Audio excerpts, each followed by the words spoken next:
Okay, welcome back. Hello, hello, hello. Uh, Amazing Ammonites. So I watched some videos. I'm gonna go over some stuff. This is the only lecture I could find on YouTube. Lecture. It was more of a question and answer, but it was at least more technical. So here's a Nautilus. The talk was about Ammonites and like frequently going into Nautilus. So here's a Nautilus that occupies like this region of the shell, not the chambers. Nautilus have tentacles. Yeah. Let me just quickly read these things because it's important. Ammonite chamber is considered to have been used to rise, fall in water column. I don't know what to make of that in terms of from a like current flow induced standpoint and atom standpoint that I've been talking about. Hopefully you know what I'm talking about. If you don't know what I'm talking about and you're watching this video, it's probably the wrong video. Go back a little bit if you are actually interested, or just assume I don't know what I'm talking about and move on. Up to you. Okay. Considered to have been more closely related to squid, the ammonites, and others in the family than to Nautilus specifically. She is one of the things that's mentioned here, which I find really telling, honestly, that there's probably features of the Nautilus that are hard to explain, and so in terms of ammonites that are hard to explain in Nautilus terms. So we just conclude, like, make up things. We literally just make up things because they never were. So there's never like an actual living creature preserved in soft tissue form, and there's pseudo soft tissue where like things are claimed to be, but I don't think the evidence is very strong.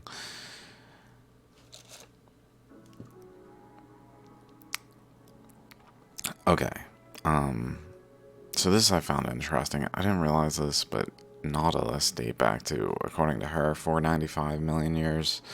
Zoe here, she's the expert. Also, Wikipedia said 480, so like something in that range from 495, 500, 480, whatever. So basically, Nautilus date back pretty far, and then they are to present. I find that interesting. Ammonites, which have this huge spectrum of appearances of species, because they're current induced, so like circumstances matter in terms of the outcome. They went extinct at the KT boundary, which is because they're the result of the Earth expansion process. They're not even real living creatures. They're just induced by current flows from the Earth expansion process. Whereas Nautilus are real, like they actually existed. They probably existed the whole time, through the process, after the process. So they continue on though, although they date back to 480 million years. I didn't really look into it exactly. At some point they mentioned their shells at that time were more straight, so I'm open to the possibility, honestly, that I just haven't looked into it, so that it's not actually a Nautilus even then. It's just like so associated with it that we've termed it Nautilus instead of Ammonite, to a point where it looks like Nautilus also dated back then. I don't know. Okay. But she mentions Western Cretaceous Seaway in the United States. Some of the ammonites survived past extinction event of the KT boundary. like for a short while, not to present, but like past the KT boundary in the region of Texas and New Mexico, I believe. So let's just check this out real quick. Western, I feel like we've come across this. Western Cretaceous Interior Seaway.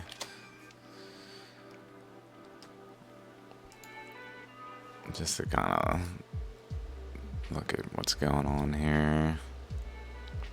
So there's a big ol' ammonite up here that we've talked about that's sending current this way, around over this way as well, but also down here. And it's just also passing, like coming through over here and through. It's not necessarily in the eddy in Canada. Maybe just for reference. I know it's hard to listen to me if you don't know what I'm talking about already in some regard. Like if you're just fresh watching this video, like good luck. So I'll try my best to add a little bit of detail, like these currents that are in my eye-to-eye video here, this region, anything in the Canada, I think it's a playlist of Northern America currents or some North American currents, some playlist that's related to like currents. I did initially name it Carolina Bays, but since it's become much more North America, so I just renamed it to something else that's like North American currents, where I go over all sorts of aspects of this. I know it looks like a huge mess, but current flows that were present, so like there's one going across here that also wraps over here, I guess, at some point generally in this nature, and flows down here, and then here's all these ammonites down here presently that we're going to get into some pictures of from Diamond Miner Evans, who I think his name is Jason, based on some comments. I was like, oh, there's his name.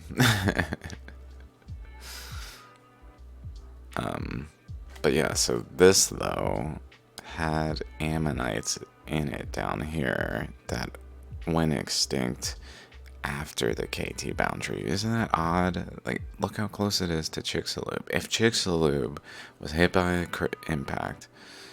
impacted by a meteorite or whatever, asteroid, impacted and caused the extinction of, like, spontaneous extinction of ammonites at 66 million.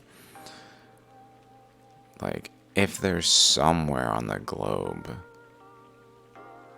where they live longer, why would it be directly adjacent? It's like right there. When they got like demolished by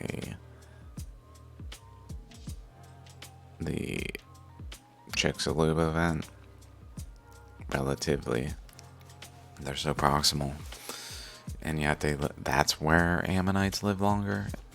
But from what I've been saying, it actually makes sense from what I've been saying. Like, this isn't just here. Like, it's portal. Let's go to this one. It's interacting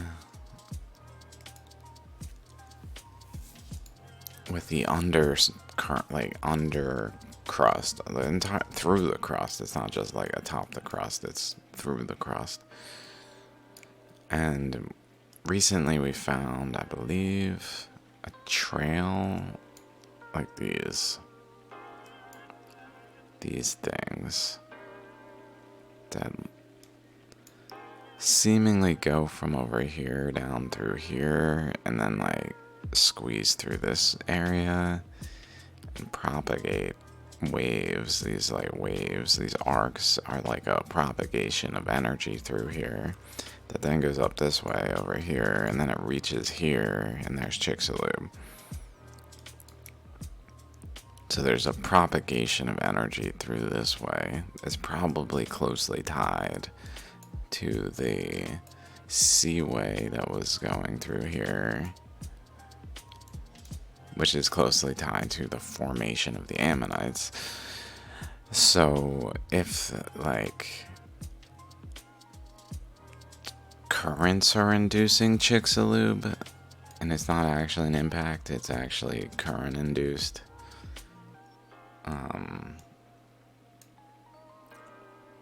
then, like, nearby currents would like still be flowing more. It's not like if there's a like a really long slide that goes down and you just like drain water into it for like 5 minutes and then you stop. Like and Chicxulub is at the bottom.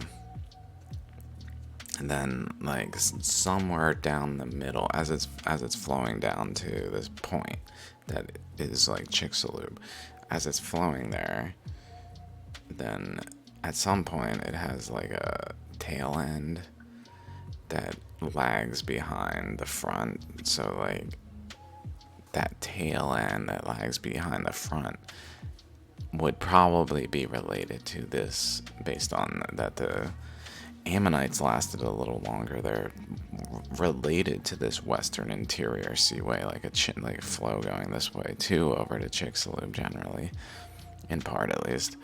That then the flow behind it is still flowing, even though like the Earth expansion process began at like the crust broke apart completely at the KT boundary. So there's this like release of pressure, because that's why they went extinct, is because the continents broke apart, so that there's a release of pressure that this water flows, is more able to flow under lower compaction pressures. Like, it's got space to flow into the ocean as the Earth expands, so it's able to vent the pressure that is happening when the crust is smaller. Just literally smaller before the Earth expanded to a new radius and added new oceanic crust between.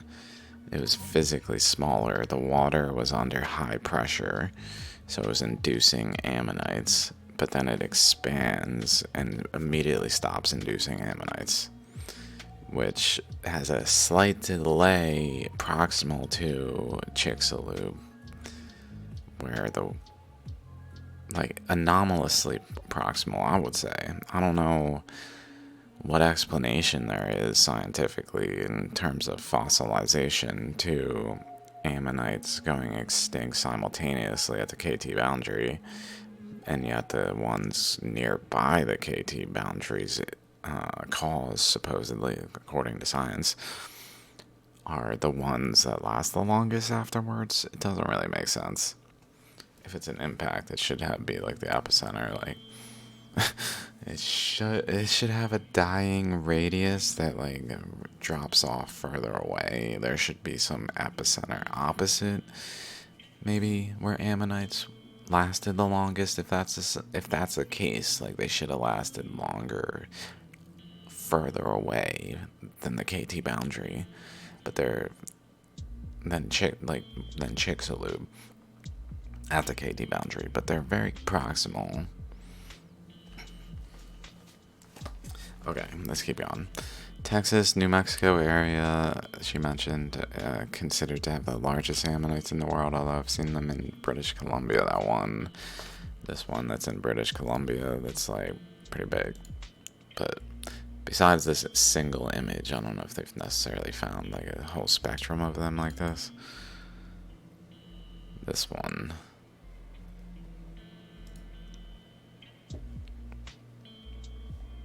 So, like, it's obviously huge. Like, this guy is probably, let's say, 6 feet. I mean, this might be about 6 feet, almost 5 feet, top to bottom.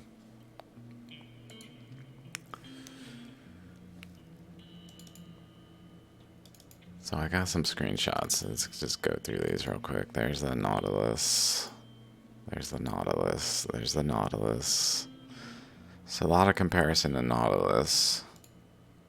Here's a Nipponite from Japan. She mentioned, let me just read my notes again.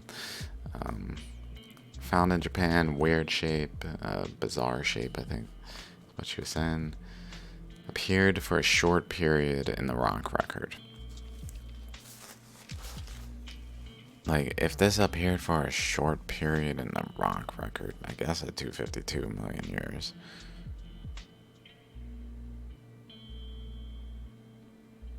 Then it's because the circumstances of the current were really, like, that are forming this really started to, instead of just being spirals, like,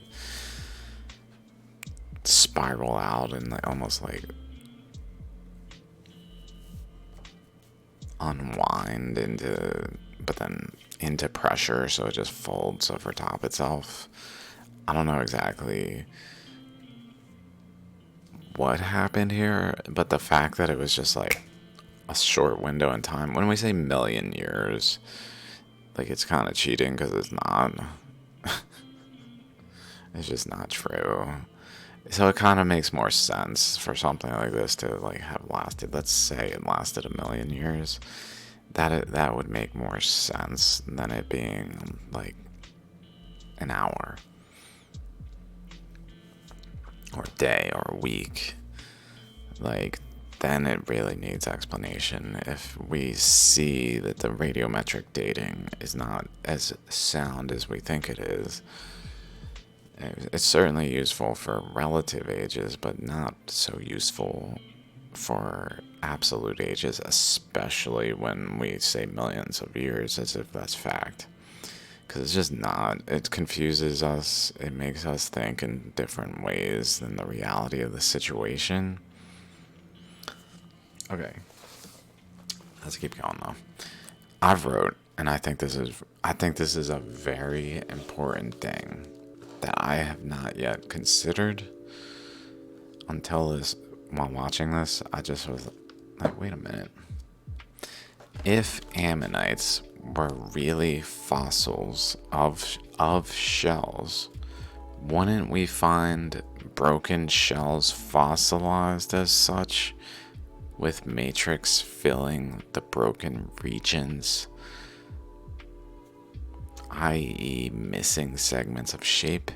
If formed by currents, they would have segments, currents can induce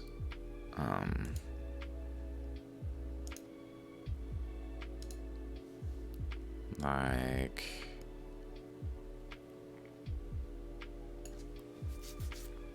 I guess I should have just gone to the pieces one. Like this. Currents can induce this by basically forming a full-blown ammonite and then like a side of it breaking off. But it's much more, I would say, impossible for currents to form what I'm describing here. If formed by currents, they would have segments, but they would not be expected to be found with broken holes like a hammer hitting a shell. Fossils would be capable of producing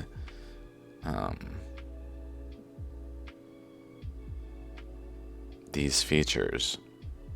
So where are they?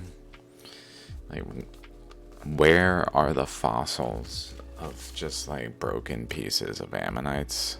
The ammonites are found like systematically whole. Yes, I know they're found like broken pieces like this. I understand this happens. I'm saying like a hole in this location that clearly indicates there was a hole punctured in the shell. And then that's it.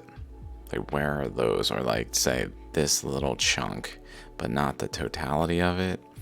And then this chunk lodged in some matrix afterwards, where it then becomes fossilized. Like, if it's a broken piece, it's the whole of it. It's always like from here to here and whole of it. It's not like this little top piece lodged in matrix, which would happen in shells. If shells were really fossilizing, it wouldn't give a shit if it was the whole of the shell or a broken piece of the shell. I've never seen in my life, in all of my research, a broken piece of an ammonite that's literally just like a part of a shell, but distinguishably an ammonite. I've seen broken pieces like this where it just snaps, like the whole snaps and forms like a part of the ammonite that's found. But even in those cases, it's typically not matrix embedded, although shallograms, it certainly happens.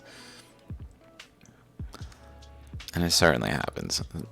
But that can happen in currents where like it forms the thing and then it just snaps the thing under the currents and like it gets swept away, but is formed rigid enough that when it gets swept away into some other location, away from, basically separating it from the main body of the ammonite, like so that it doesn't just have a spiral out, it has something more like this. This can then like break away in currents. This can be done by currents. What currents cannot do, and I've never seen like an actual example of, it is what I was just saying, like literally a piece of the shell, like this shell here. Like if there was a hole physically through this, like across it, but it was still whole. Like it clearly, clear as day, we could look at something like this and find shells that have physical holes through them, but not like fully breaking, but just with holes in them. Things that are either eroded or like a puncture hole where it didn't break the surroundings, it just broke at that location. Literally, I've never seen one. I don't think there is. I'm confident saying this, that like there probably is not such an example. And because there's not such an example, it distinguishes between the two options. If fossils are really fossils of shells, we would find them just as much as the other ones, really. Like broken ones, just maybe not the same frequency as whole ones. Let's say that the shell of the ammonite was very sturdy, supposedly. The supposed ammonite shell, when it was alive as a living creature, had a very sturdy shell. Let's just say that's the case. So, like, even so, we would find some of them, like bite marks. So, all these other things that were eating ammonites, according to science, like, they should have damaged their shells in ways where the shell shows it. Not just little like marks in them, because currents can induce that kind of thing. I'm talking like distinguishably it broke this part out, is not in the fossilization, because it's not part of what got fossilized. Maybe it's fossilized elsewhere, but not in this piece because it got broken and separated from the shell. That does not exist in the fossil record. Distinguishable. Sorry, as I just look at me. Hello, me. Cascade. Oh, he's so beautiful. I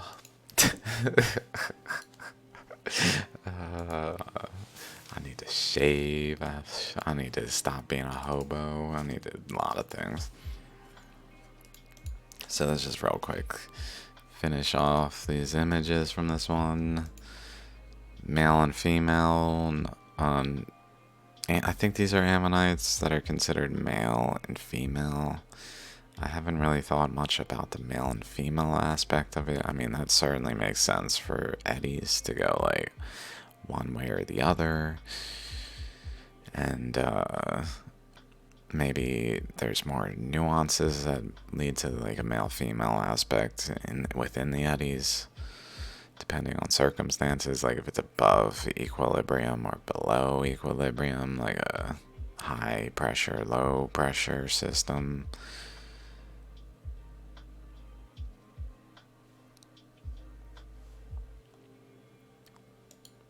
She mentioned many of ammonite species are like divided into two species when there's male and female. So like tens of thousands of species of ammonites species because currents induce them. But also there's just so much confusion because it's arbitrary. It's really arbitrary. Like, oh, this one looks different than that one. It's a new species. It's as simple as that. But then, like, within there's indicators that this species is really closely related to that one. Like in this case here, like there's something of these two that make them closely related that scientifically has been deduced to make them like male-female counterparts.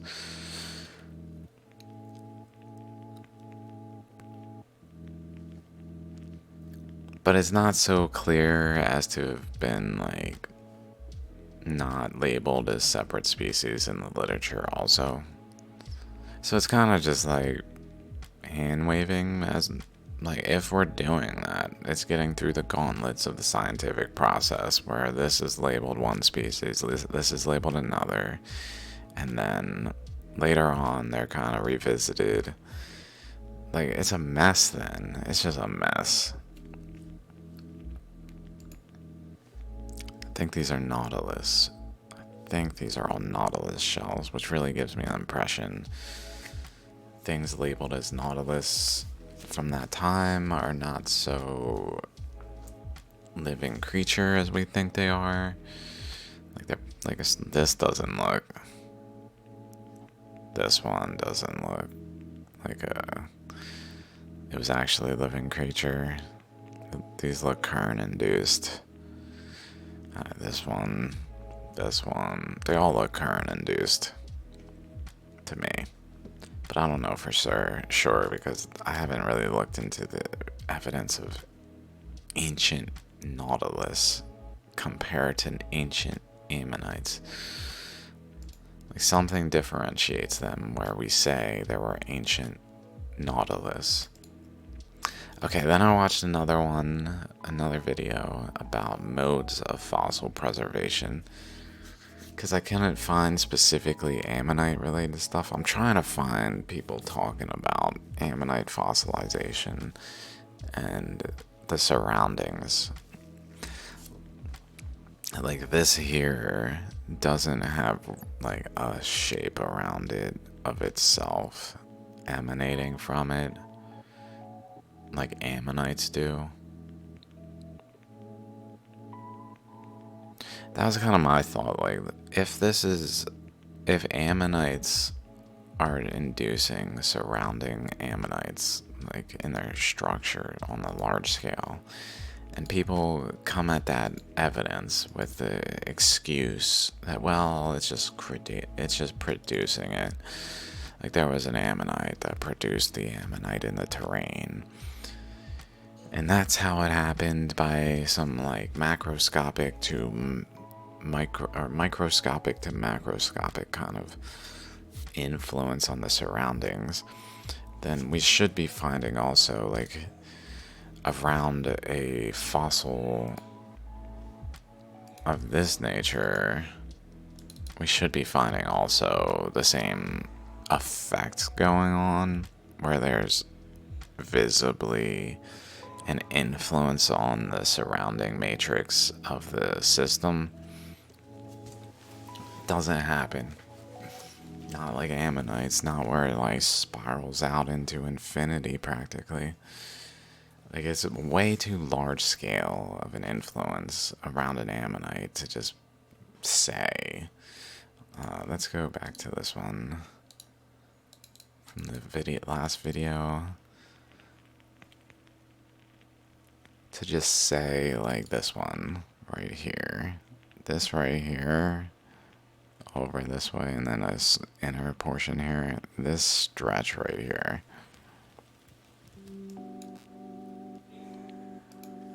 Like, this isn't formed by an ammonite within it. Like, this isn't itself an ammonite. We talked about this in the last video. But, like, this one, this is an ammonite, but this is not the best picture because we don't see around it, like, more, but it's spiraled out. Maybe I'll find one with the... Talked about this one. Like this. Like this is an ammonite.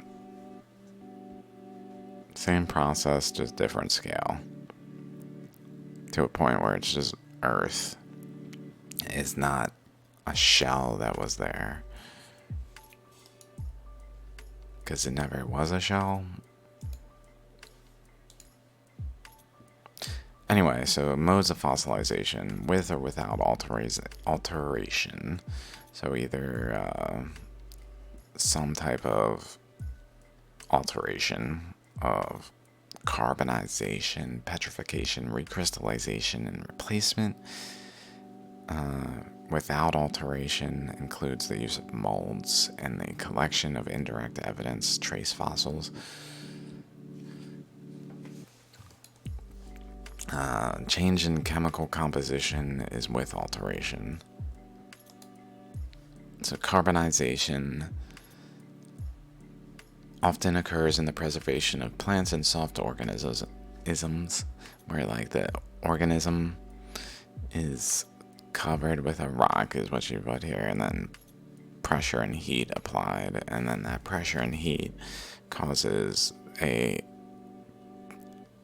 like kind of imprint, I don't know what the word is, an impression of the former living being. So like the gases include the remains of the plant are crushed beneath the weight of the rock or rocks. The gases, including hydrogen, nitrogen, oxygen, are off-gassed through the process of heat and compression. What is left behind is a carbon film, an impression of the former living thing, which makes me think of like fish, things of that nature that are just in this like thin thing, although maybe their bones are also more of this nature, petrification. So something that's porous then has a mineral come in through water.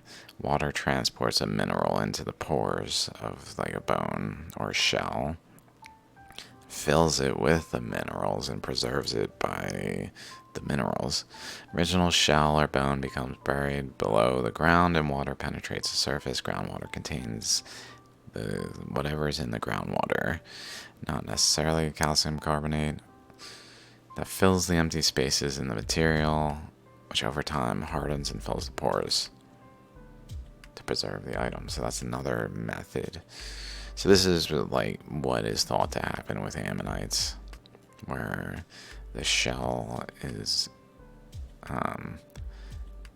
like mineralized by water flowing into it. Nothing in this about like influence its surroundings. Recrystallization often occurs in shell fossils, and this is interesting. Crystallization, things that make crystals, are not going on like everywhere there, but much more so in shell fossils, which to me is because it's current flows, eddies, that are causing crystal fractionalization, fractional crystallization, fractional differentiation, which is also known as, I'm pretty sure, also known as, oh, Fractional, I think it is crystallization. Yeah. Where there's just a separation of the materials by crystallization process.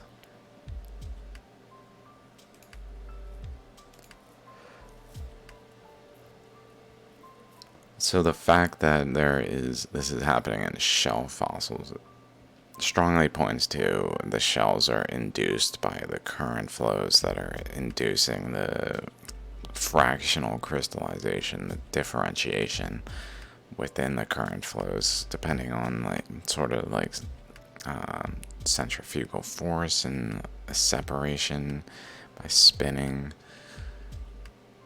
a material where it separates. Same is going on with these eddies that are separating the material out and inducing crystallization in the so-called shells that are really the focal points. This stabilizes a shell and turns it into fossil. Okay. And then replacement occurring in both shellfish and wood. When the atomic composition is replaced cell by cell by a new chemical structure. Probably also considered to happen in ammonites. I'm not completely sure. Although this one seems more accurate to what's going on in ammonites. And maybe both of them are considered to happen. Like where it's not crystallizing, it's more replacing. If it's not forming a full-blown crystal because it's not got the right circumstances of the current flow, then it would be looking more like a replacement process, is my thoughts. Then trace fossils, another type of indirect preservation. Footprints and trails, so like etched paths by current flows, like a river. Like if you could scale down a river on the surface of a shallogram, like these are trace fossils where there's little etchings into the side, because basically it's a way to explain the inexplicable by fossilization, because they're not caused by fossilization, they're caused by current flows. Like this rock is shaped by current flows that went around it, was shaped. And those current flows collided in places that then caused the current to go into the rock and etch paths, which then someone comes along and says, well, these ammonites are fossils, we've established that. So these things around it must be some other living creature that also created not fossils of themselves, but trace fossils of their like presence. They were here because we can see their trails. Okay. Another example, animal dung, which is a huge. Like, are we sure? Are we sure we're looking at poo? A lot of what's called dung, fossil dung, is not fossilized dung.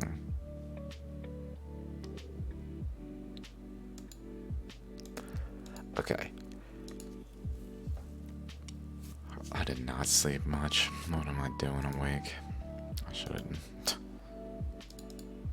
So then, August 3rd. Now I got some more pictures. This one's a bunch of pictures.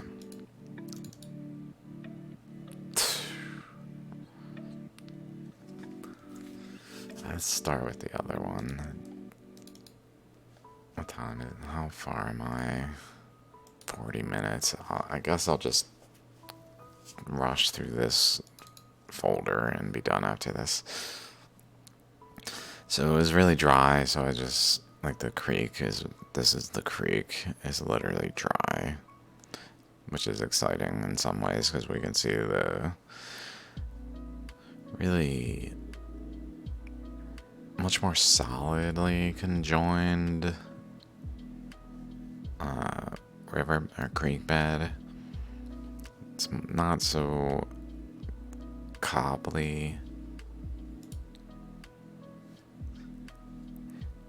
Just checking it out. Just checking it out. I believe I saw like regular shapes in this, like hexagons. I don't know if I see it there. I thought it was in that picture. Just taking pictures. We'll go fast through these. And if something catches my eye, this is again from Diamond Miner Evans from Texas Drought, revealing Nautilus ammonites. Hamites everywhere. Hamite? Holy crap.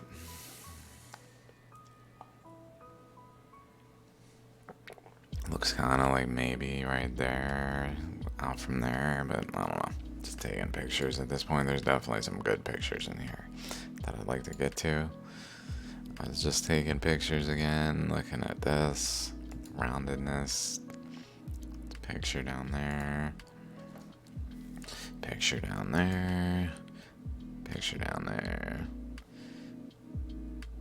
This one I thought looked kind of like a face, like a cat, like a nose, mouth, ear.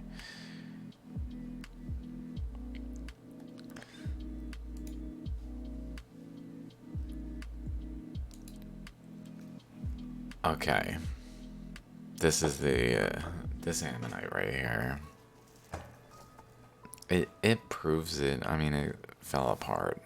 It sadly fell apart, but it proves it. Proves they're not fossils. So he picks it up, turns it over. Like this one side doesn't. Looks kind of like Matrix,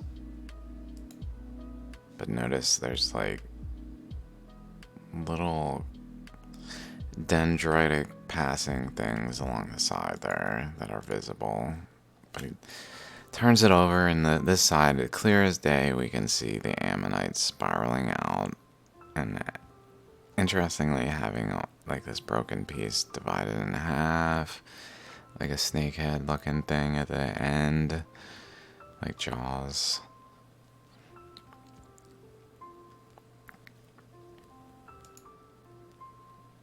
Let's just go through these pictures. We can definitely see the dendrites in this side pretty well. Now he turns it. And notice this. This is like mud being shaped. The top side is the ammonite we were looking at here. This side. But then as he turns it, we can see this like channel down here. We see all sorts of features that don't make any damn sense for a fossilization process. It really looks like mud smearing out in certain like stages. Like this chamber has a portion of mud smearing out in a way. Each one of them have their like bottom half forming, but not formed. Like this goes across and like fully down the other face. We'll get to the other face soon. Like that. If this is Matrix atop the ammonite, then it shouldn't be doing this. And this. And this. So this is the like clean face that shows structure. Clearly is the ammonite. I think there's more. This one I was just taking a bunch of pictures of this kind of thing. Like the way that's angled is pretty interesting. It's like a grid of current flows that were present. Bunch of currents over there, like that even looks kind of grid, like similar to this, but like smaller. I swear I took more pictures of that other one. Lots of detail in this too. Not completely sure what to make of this yet, except for the current flows we're inducing it.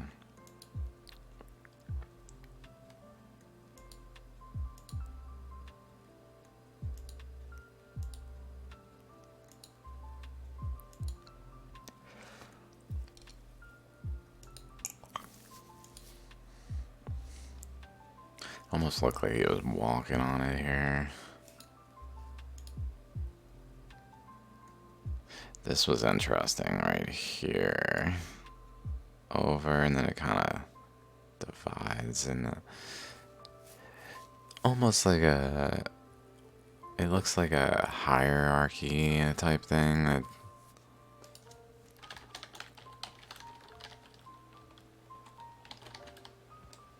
something like one of these things.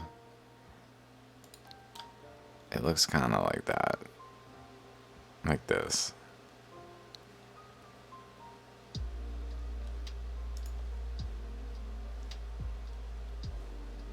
Oh my god, that image right there.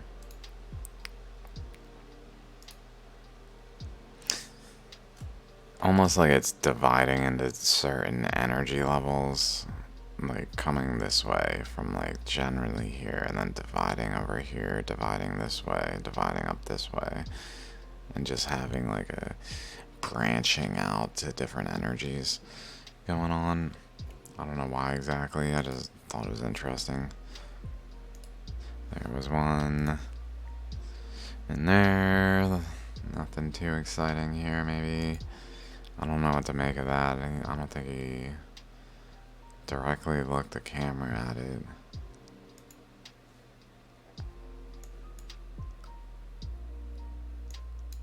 Looks a lot like another one from the other video. I wonder if it's the same location that I have.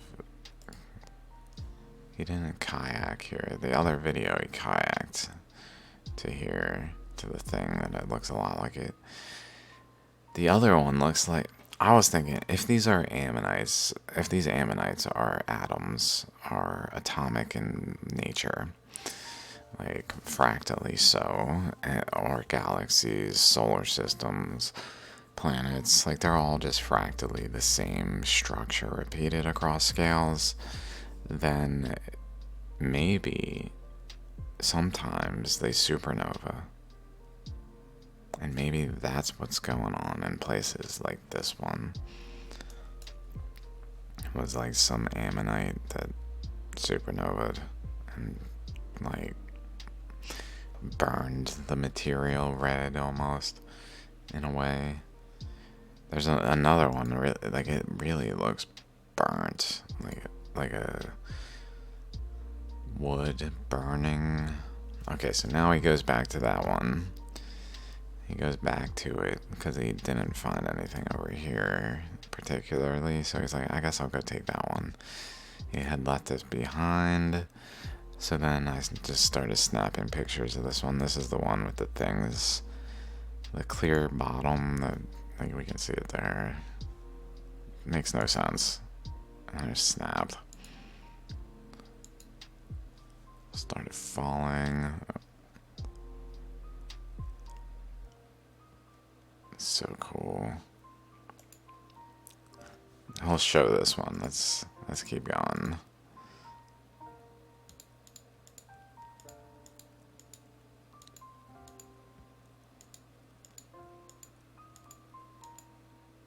Okay, this.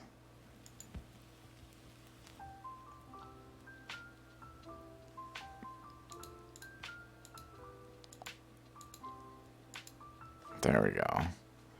We can clearly see dendrites. Why are there dendrites in this matrix material?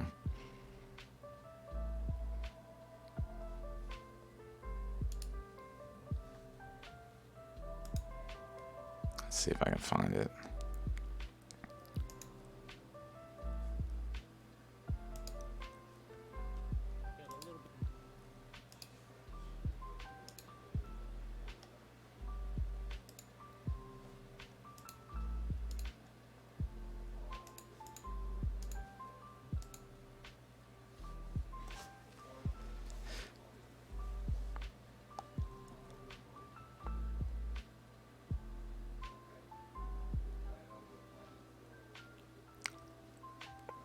Like, clearly not just the ammonite, and yet has the dendrites through and through down here.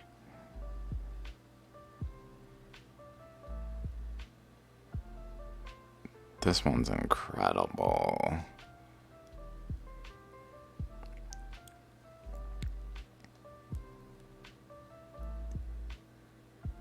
I think that's like the majority. I guess we can go back to here before he flips it. Also, it immediately lost the other side, so we don't get to see the bottom face. Walking up on it. This is the more interesting face.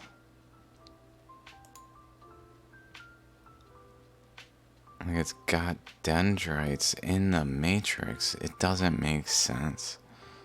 It doesn't make sense. Okay, let's keep going. It's like nonsense.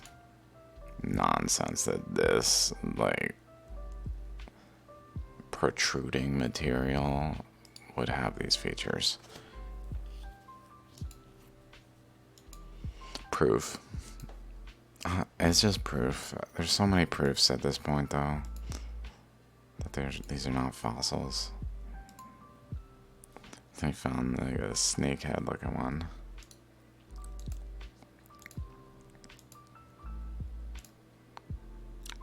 This one's real cool. That one's real cool. Then I think I just took pictures of some of these. This one's incredible. It looks like an eyeball.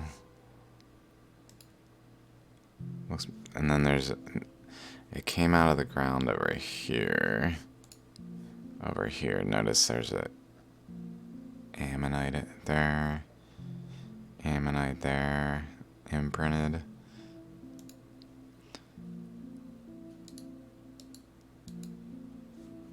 Very much looks like an eyeball. Or like a nautilus. Like, it looks different. But it was also forming at like a weird location, I would say. In terms of like the boundary. It's much more of a boundary where like next to it is this upslope.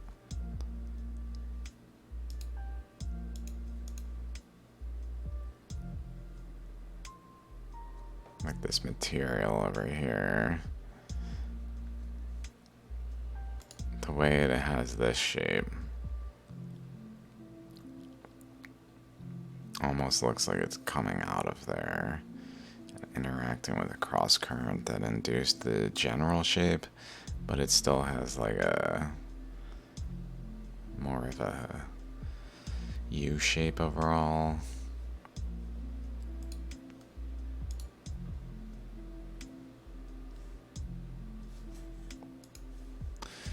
Okay. Not sure why I took this picture. I think I was just taking pictures. Anything that might be interesting. Just some of these current induced bone looking things. Some interesting features there. I don't know.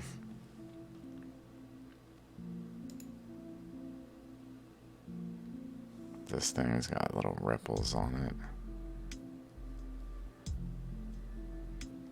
Something there. Definitely the rocks all around have interesting features on them.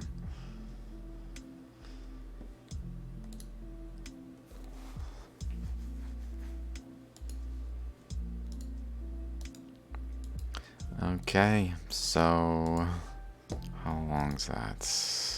I guess I can do the other one then. I think this one's got really cool stuff in it though. That might take a bit. So there's more of this. It's considered coral. This is considered coral, but it's actually current paths that were all interweaving. Oh my god. This one. I'm surprised that... Oh, I think it was... He showed it real quick in the beginning, and I was just like, what? This was like a 45-minute video I watched just to find this one. Pretty sure. But I figured I'd watch it all, and definitely lots of good images. More of that coral. This one's got a big one here.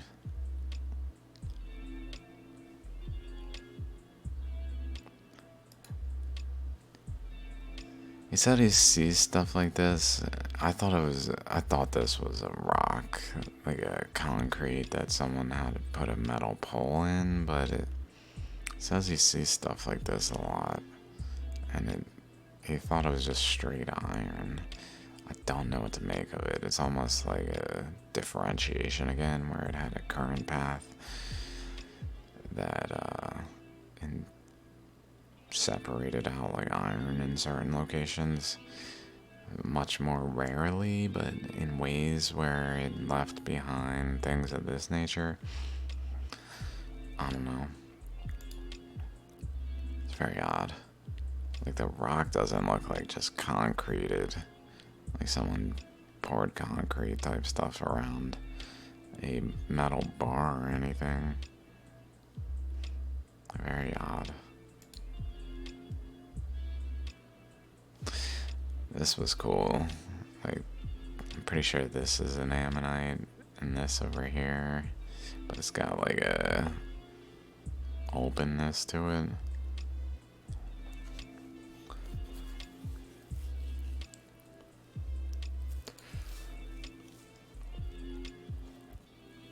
I don't know why these pictures are so small. A lot of this kind of thing too, where there's just sheets or slabs. So I took pictures. This one's cool. You can kind of see the little ammonite shape to there even. Clearly eroded substantially, but as is common, the divide like this in the erosion.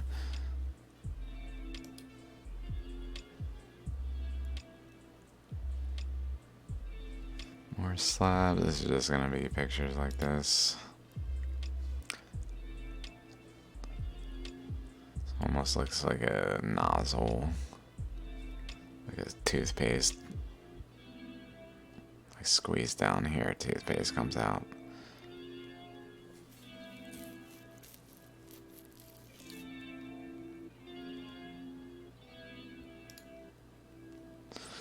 La la la. Let's just keep going. Cool ammonite. Trying to think. Okay, this one I gotta talk about.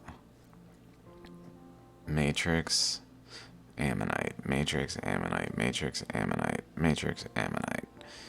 Ammonite rib things. Matrix rib thing. Why is this there? It's in line with this too. In line with this.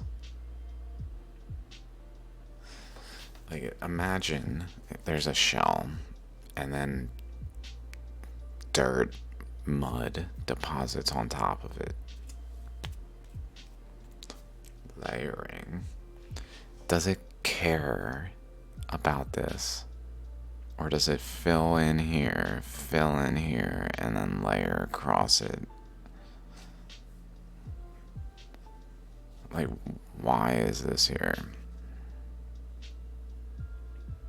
Oh yeah, because they're not fossils. They're current induced. That's why. That's why it's here. That's why. I remember now.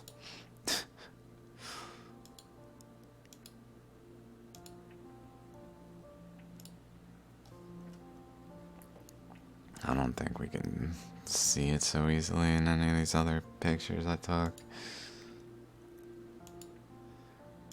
More ammonite. Here's another one. So this one looks just like that other one I was talking about. It looks like a nasty, red, nasty. It's out of place, but it's there just the same. When he walks up on this, I mean, like these cracks, it's roundedness in this way and in this way. It gives a pseudo ammonite impression, so something ammonite related was going on here. I don't see any ammonite, I just see this nasty stuff here. So either man came along maybe and did something here, but like it looks like a bowl, and then next to it is this. Like it literally looks like the rock is burned. Like what? This looks like wood that's just burned. So what if this next to it, this induced a like fire type thing? Not like a literal fire, but maybe two. But like a fire heat from a nova event type thing, where the ammonite nova'd fractured around it, but also like created this red color, and then like projected over this way and just burnt the material to look like this, and then deposited all this red material in there, like iron. Maybe that's what's going on, is it got so concentrated in iron that it literally supernovaed. Like the other ones tend to not concentrate enough iron. This one did. And it nova'd and then stained it red and nasty with this iron rust color.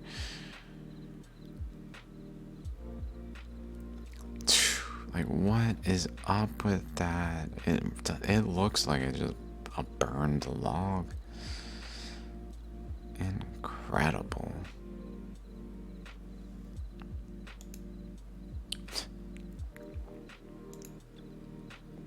This one's a little odd.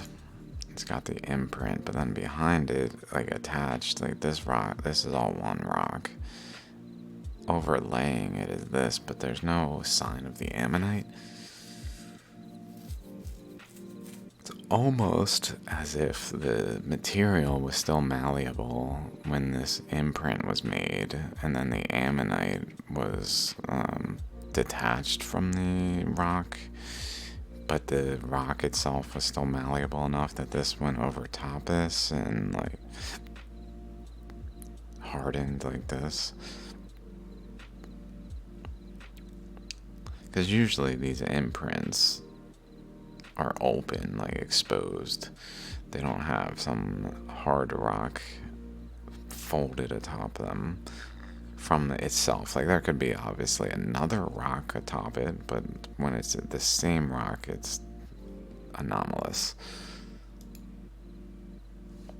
I don't know what fossilization would have to say about this. Like it formed the imprint, that fossilized, and then it folded. Makes no sense.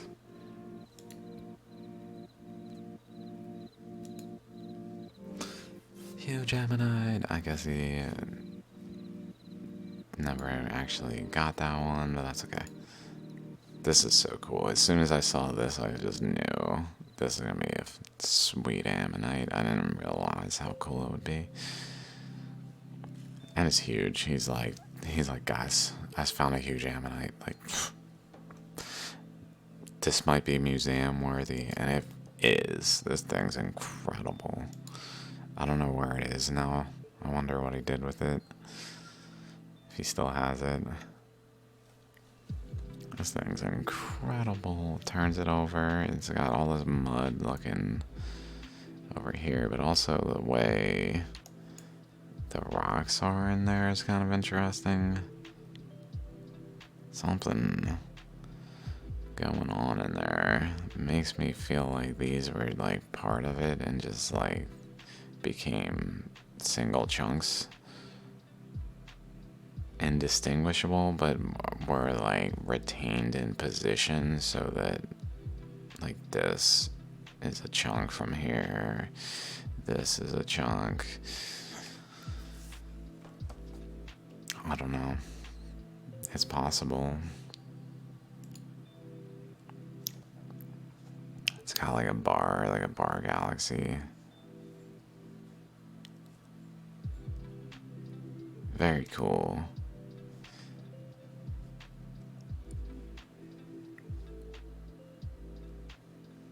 Just the way the rocks looked over here, it looked way too fit in.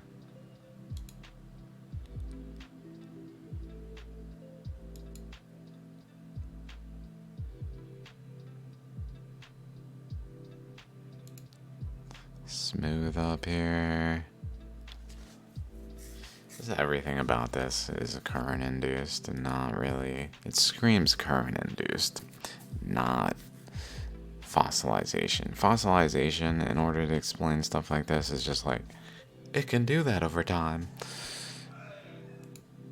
Yeah, fossilization can do that over time. Sometimes they don't preserve, and other times they kind of preserve. So in this instance, it kind of preserved. That's what's going on. Kind of preservation. When ammonites are pristine a lot of the time. Like, so that's that one. That one. This one's got some semblance of like smearing out materials. Dendrites, but smearing out chambers. Visible but not so formed.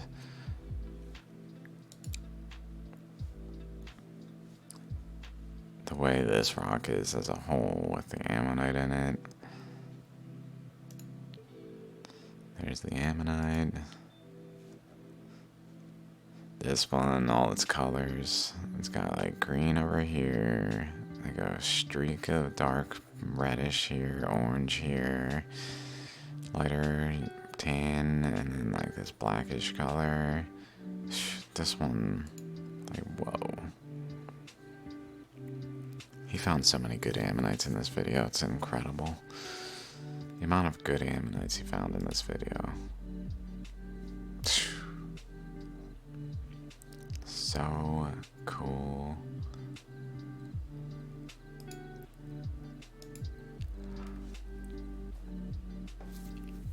See the ammonite there. He's gonna take that one out with the drill thing.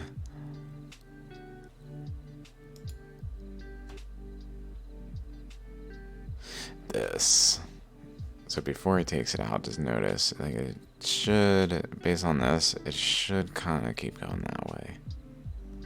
Based on this. There's a bend right there, where it folds kind of this direction. And then flattens, like this looks kind of more rounded, this looks kind of more flattened.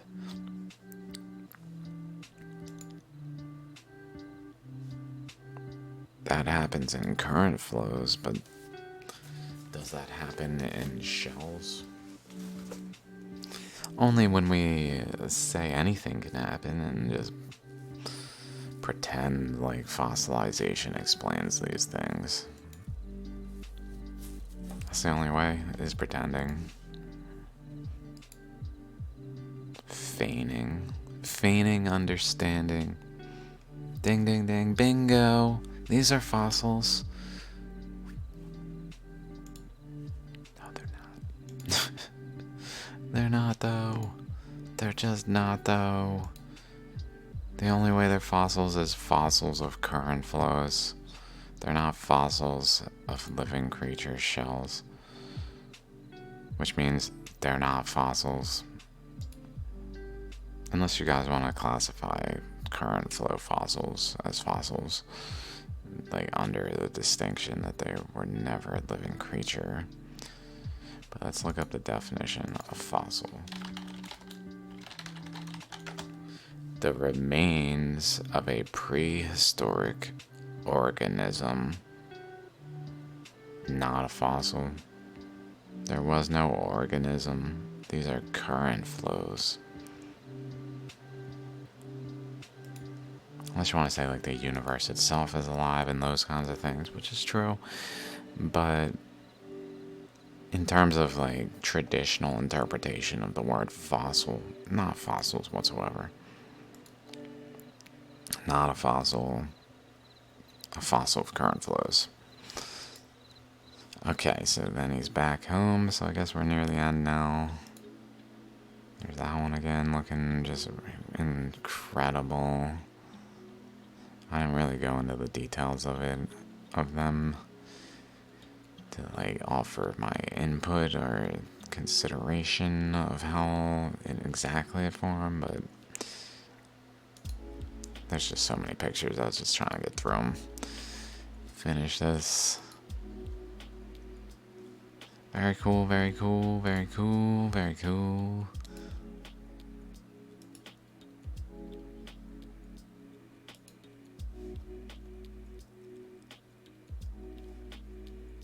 Very cool, very cool. This one looks like from this angle. Very curious.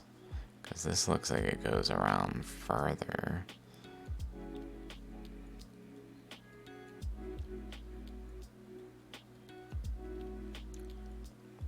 Maybe it's just the Matrix, but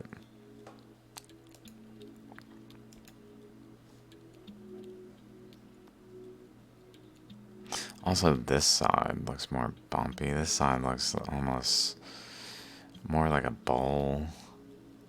Looks like a bowl with like asymmetric dimensions. This side's much more up, and this looks much more like into the center, like a bowl. Maybe not, it's hard to say obviously without seeing it, but it just looks like it from this angle.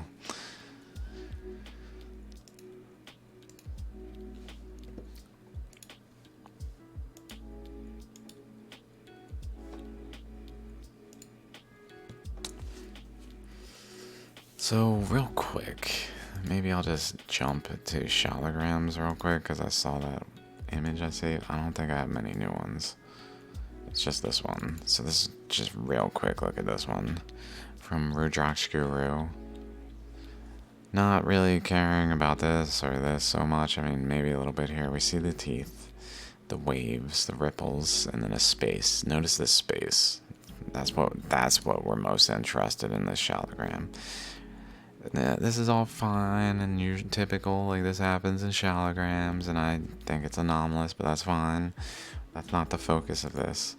The focus of this is right here. My God, my God. Tooth, space, like matrix, maybe a little bit there. Matrix, matrix, matrix. Matrix, matrix, seemingly maybe matrix. So 1, 2, 3, 4, 5, 6, 7, 8, maybe 9 if that's there. 10 if so. This one there. If this one, then 10. 10 of them in a row, disconnected by a matrix separator that should be flowing continuously. According to this being a fossil, like what fossilization explanation is there for this except saying trace fossils and just hand waving some bullshit?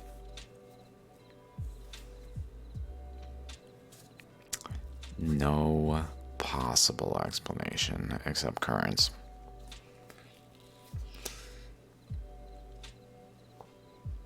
It's really that simple. Nothing else can explain this.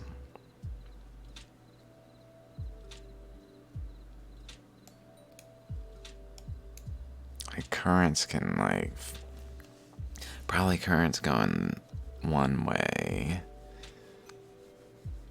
and another, where this one's eroding and this one's depositing, creating like more of an up and down in the eroding path that then at some point physically goes up and over and under this and over it, under over,